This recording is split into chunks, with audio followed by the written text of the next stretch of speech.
Greetings, Ohio Valley. This is Dan Lima with OSU Extension from Belmont County. And this is Karen Cox from WVU Extension in Ohio County. Thanks for tuning in to Extension Calling, your source for research-based information for the farm, garden, and home.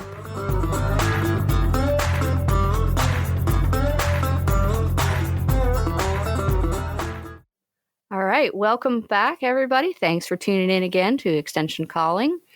How you doing, Karen?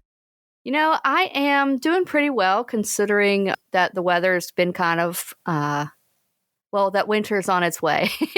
I'll say that. I know. Last week, 29 degrees. This weekend, sunny. Yeah. I hit my first black ice. Oh, that's dangerous. Yeah, I wasn't expecting it because it was 33 degrees. But yep, there it was. And I slid all over the road. It was a lot of fun. So do be careful. The roads are getting slick again, and get your winter driving mindset in place. As the police like to say, cruise control season is over. Oh, yeah. So if the roads are wet, be careful, because I know it takes some time to get the ground cold. You know, we talk about, but you've already seen black ice. So, yeah, I mean, it doesn't take long.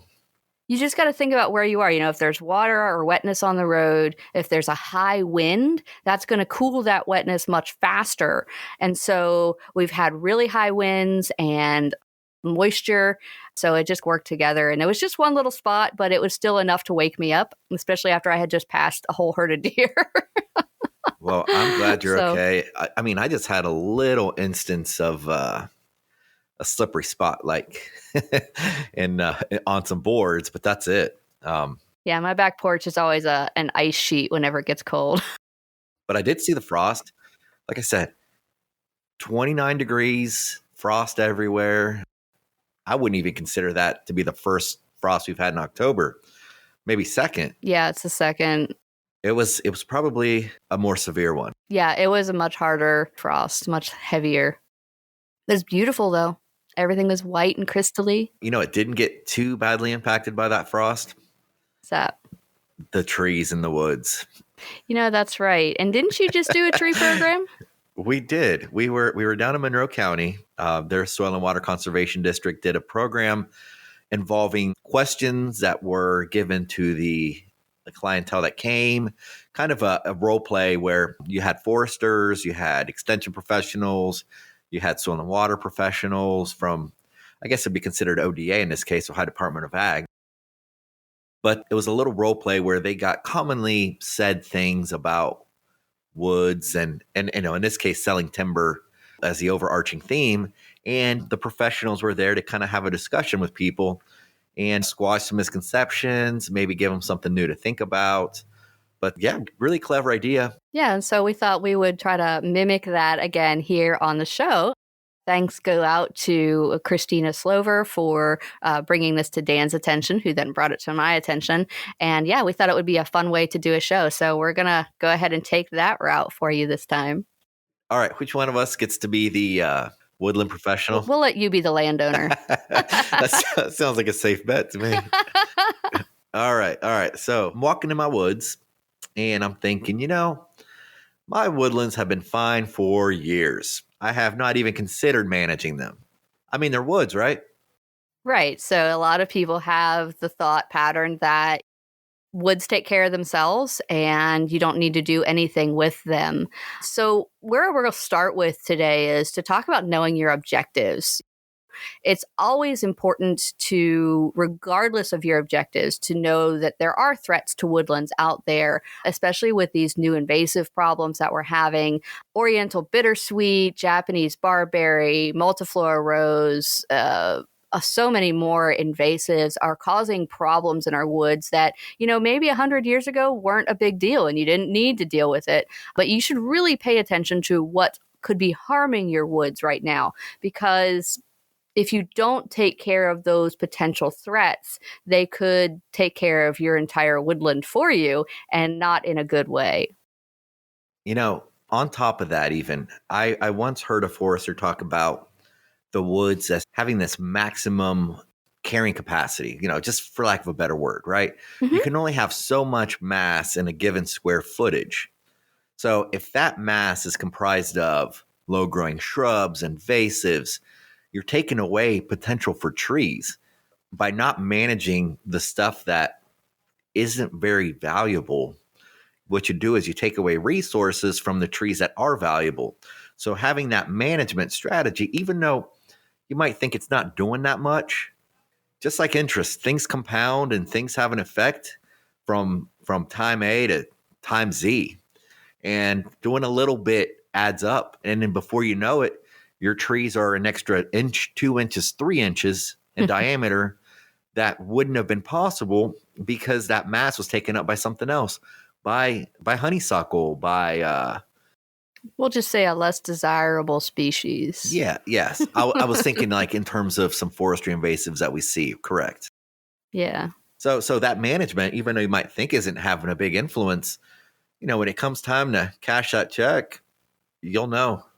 Well, and also forest health is a management objective. You can manage your woodlands just so that they're healthier. You can not care about timber at all, but you want to keep your woods healthy so that you can enjoy them, or just so that they're there for the next generation or 5.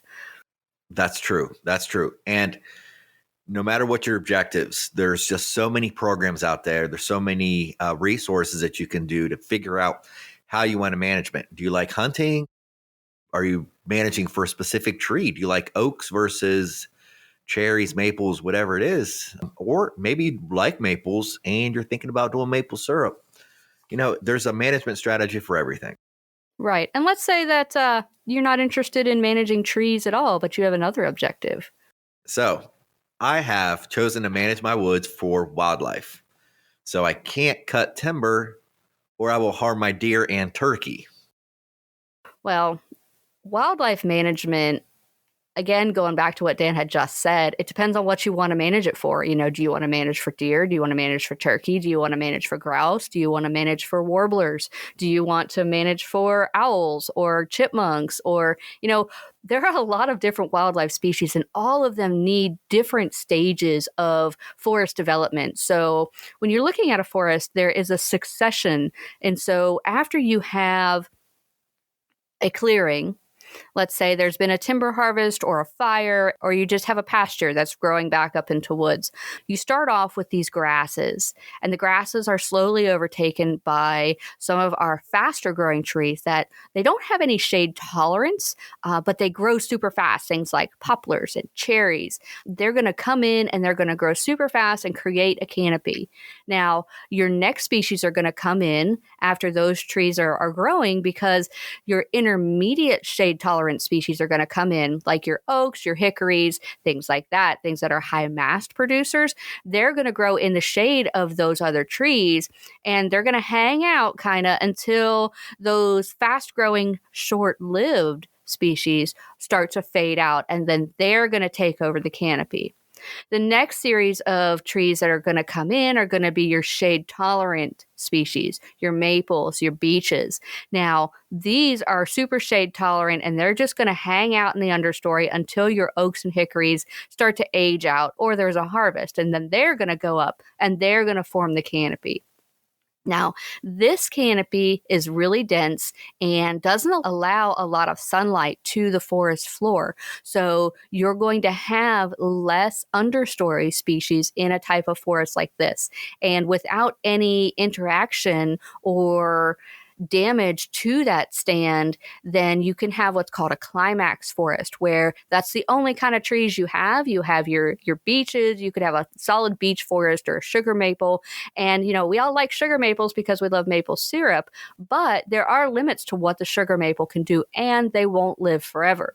So unless you go in and remove them, create some openings, those trees will eventually slow down their growth and just kind of hang out. And eventually, of course, they will age out and start to die off, and then you get openings. But if you want to help to speed that along, or let's say you want more understory because you want to have more birds because you're a bird watcher, and so you need some of that lower growth, you need to have some openings in that canopy in order for the wildlife to be happy. And there are a lot of wildlife management goals that can be aided by a timber harvest. So You want to think about what you're going to use your forest land for, both now, 20 years from now, and then 100 years from now. Because looking at a woodland, you have to think really long term, and you want to manage that for your great grandchildren. So any mistakes you make now are still going to be around when your great grandchildren come. So it's really important to have well planned and implemented timber harvest so that your woodland can stick around and be healthy enough for you to meet all of your goals and objectives. That was a lot, Karen. Hey, you gave me a chance to get on my bit. soapbox, and I'm getting on it. Well, I guess just to kind of maybe make it a little bit more simple and abstract even, you can select for certain trees. You can harvest certain trees. You can open up the woods. It'll give you more access. You can make some money by selling certain types of trees.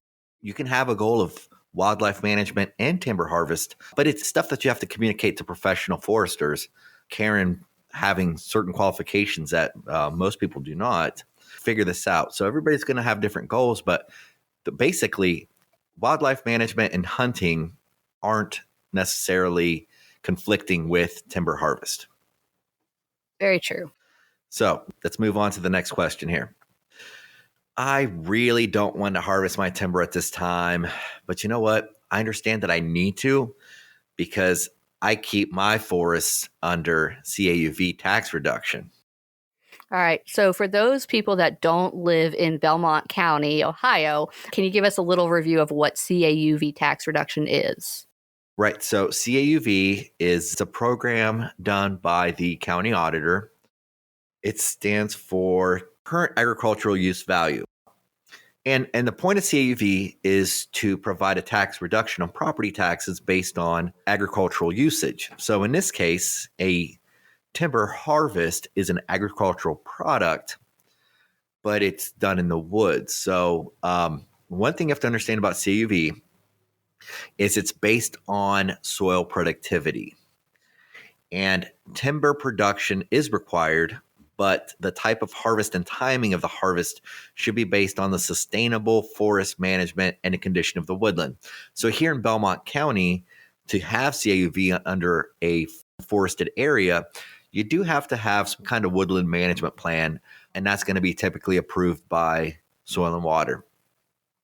So the idea is, you are selecting for an agricultural product, you're cultivating an agricultural product, but you're also maintaining the health, and there is some stewardship involved in maintaining that forested area for a timber harvest. Right. And most counties, not all of them, will have something similar, which will allow your forest to be taxed as agricultural land, which was a much lower tax bracket. And typically, depending on where you are, it's going to vary. But typically, the main way to get your forest land included in this tax bracket is to have a forest management plan that has been written by a professional forester. So check the rules of your state and county and find out what are the requirements to have your forest land included in your agricultural land to get that lower tax rate. And you don't necessarily have to do a timber harvest because, when you're looking at timber, you have a crop rotation that could be 80 years. So if you have a very young stand, you may not harvest within your lifetime. But having that management plan that you are planning to harvest and you are taking care of the health of those trees in order to facilitate a harvest in the future, that is where you're going to be allowed to be in that decreased tax bracket. All right. Let's go to the next question, and I like it because it ties in the first question and this one that we're currently doing. I've heard that I need a forestry management plan to be eligible for property tax reductions, the CAUV program, under current agricultural use value, but it seems like it's just a waste of time. And remember when we were talking about the first question, my woodlands have been fine for years. I have not even considered managing them. And I said, every little thing that you do builds on itself. You can't see it right away, but you'll see it down the road. When Karen was saying, these timber harvests can be years, 80 years. It's a pretty long crop rotation. I mean, it's a lot. That's probably one of the most extreme cases. But the point is, you start somewhere, you make progress, you open up the forest for different types of trees. You have a goal in mind. You're consulting professional foresters that make a living from this. If you want to have a lot of oaks, you do things a certain way. If you have maples, you do things a certain way. There are strategies for this stuff. And there are plants that really don't feed wildlife, take up biomass in a forest, and honestly are counterproductive to forest health. So that's the kind of stuff that we're talking about with the forestry management plan too, is just to manage stuff that can kill trees, that can ruin timber, and that take up space that can be put into a tree and give you even a better product and better forest health. Yeah, and a healthier oak is going to provide more mass too, So if your objective is wildlife health, you want to make sure that you have a lot of mass available for the wildlife to eat. So having healthier trees means that you have more food for your wildlife. Yeah, and if you have a bunch of garlic mustard, the deer don't really like it. No. And it just basically shades the ground. It doesn't allow anything else to come up. Yeah. And then there goes your ready to go trees. Yeah, there goes your understory. Yeah, and that's a good point too, in that when you have an invasive problem on your property, when you do get an opening, let's say you do a timber harvest or a storm comes through and knocks some trees out, that additional sunlight is going to best impact the plants that are already there and ready to go. So if you have a plant that is strong and green and ready to absorb that sunlight, it will take off. And so sometimes what we see is if there are invasives in an area and they do a timber harvest, the invasives take over. And so you want to take steps to prevent that from happening by treating those invasives ahead of time. Now, how do you get funding to help treat those invasives ahead of time? Well, if you have a forest management plan, that can help make you eligible for cost share programs like EQIP, so that you can get funding to assist with implementing your management plan or doing invasive species control, doing some timber stand improvement work. There are a lot of things you can do that will help you meet those goals and help you protect the long-term health of the forest. Because anytime you're talking health of the forest, you are talking long-term. Right. And EQIP is also a USDA program. So the nice thing about that is it's a little bit more available and consistent across states, unlike certain things that might be Ohio specific or West Virginia specific. Right. Yeah. So West Virginia has the West Virginia Tree Farm Program, which is basically you have a management plan that you are working towards producing a product from your woodlands whenever it's appropriate to harvest from your woodlands. And that is one of the ways that you can help reduce your taxes on your woodlands in West Virginia. And, when you're talking about West Virginia, we have so much forest land. A lot of it is privately owned. And it's really important that we are protecting it, because when people come to West Virginia, what do they want to see? They want to see the trees. And if we're not protecting our forest land, we're going to impact the overall economy of our state, because, people don't want to come and see dead trees. They want to come and see beautiful fall colors. They want to go hiking in these gorgeous woodlands that we have. But if we don't take proper steps to protect them, it impacts everything. All right, so let's move on here to know what you have, right? All right, so a timber buyer walked all of my woods and offered me $10,000 for all the trees bigger than 14 inches across. An inventory will cost me money, and I want to make sure I make money on this. This is one of the most frustrating and irritating sale methods that's out there, in my personal opinion. When people come to your door and offer you cash money right now, if you sign this contract, it's probably a scam and you're probably getting ripped off. Not always, but I would say probably 90% of the time. We saw it with the oil and gas industry. We see it with tree pruners after storms. We see it with loggers. Now, some loggers are awesome and they do a great job. And some are more fly-by-night companies that maybe don't do such a great job. There are a lot of things you want to know when it comes to selling your timber. And how do you know if your timber is even ready to be harvested? Just because a tree is large doesn't mean it has reached its maximum value.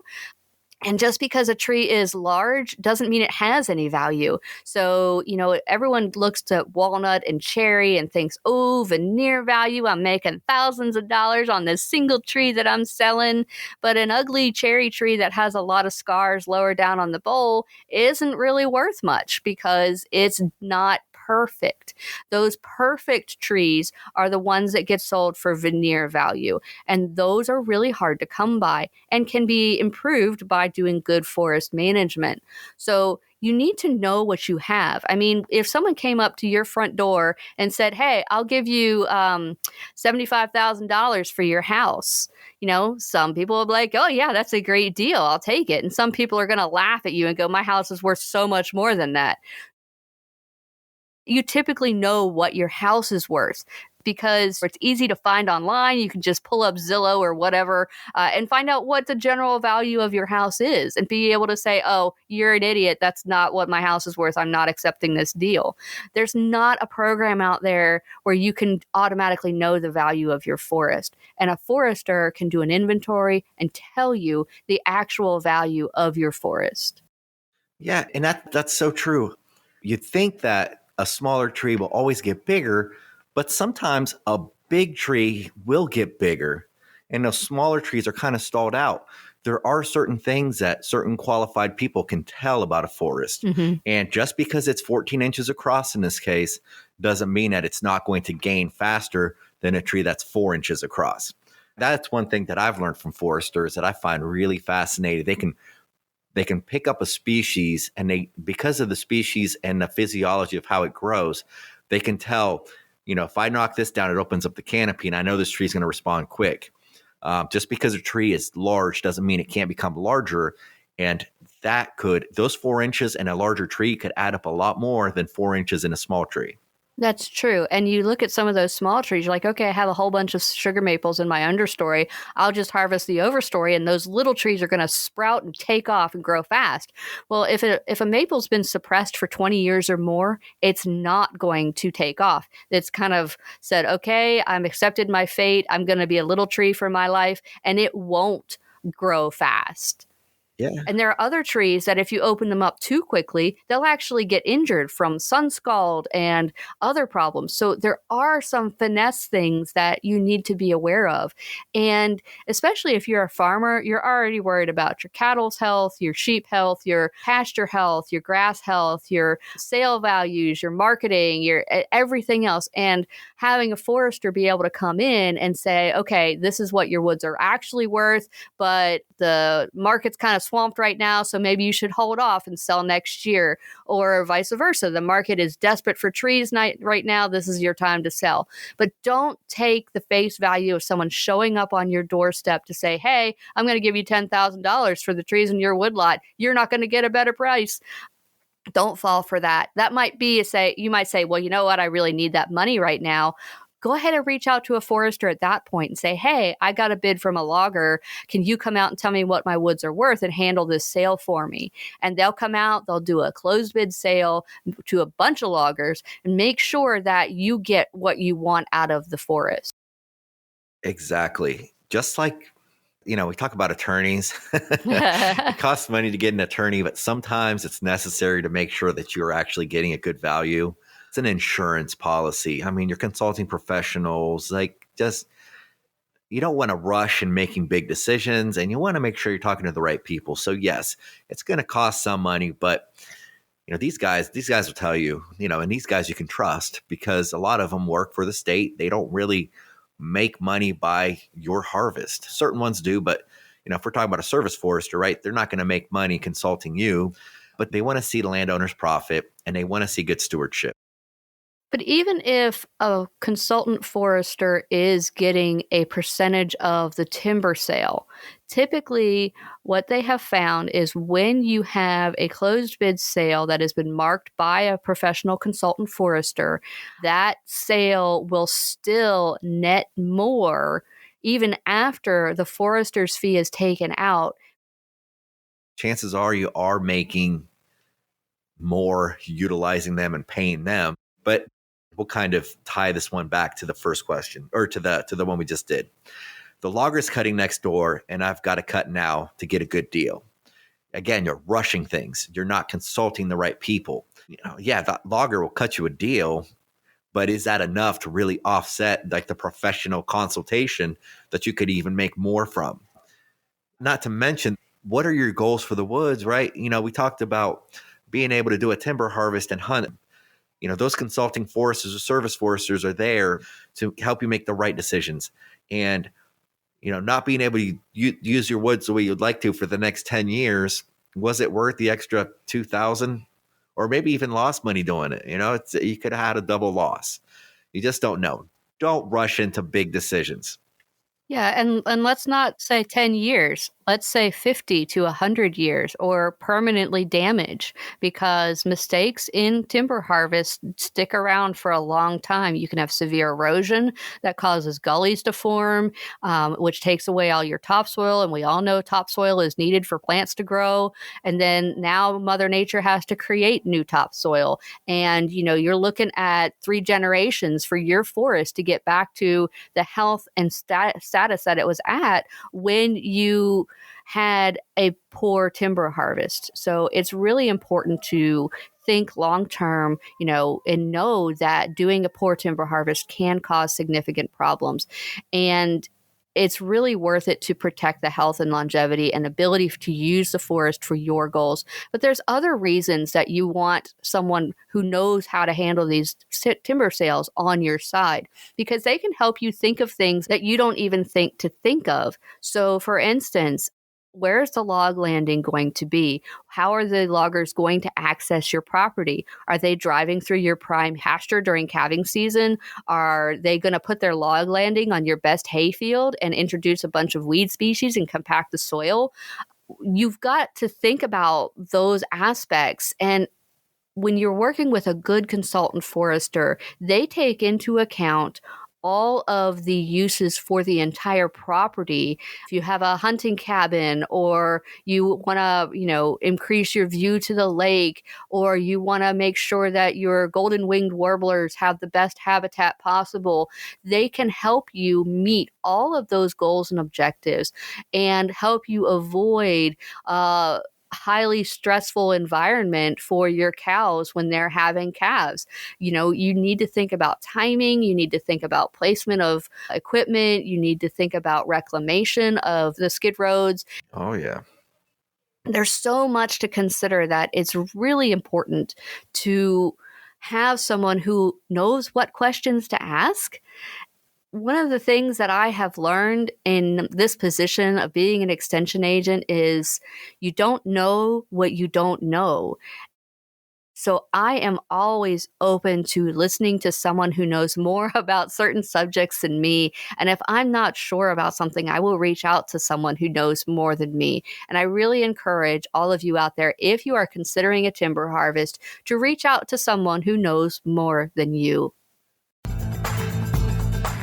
Thanks for listening to Extension Calling. This show is a collaboration between OSU Belmont County Extension Educator Dan Lima and WVU Ohio County Extension Agent Karen Cox. If you'd like a transcript of this show, contact us at the office. Also, let us know if you enjoy the show by ranking us on your podcast app.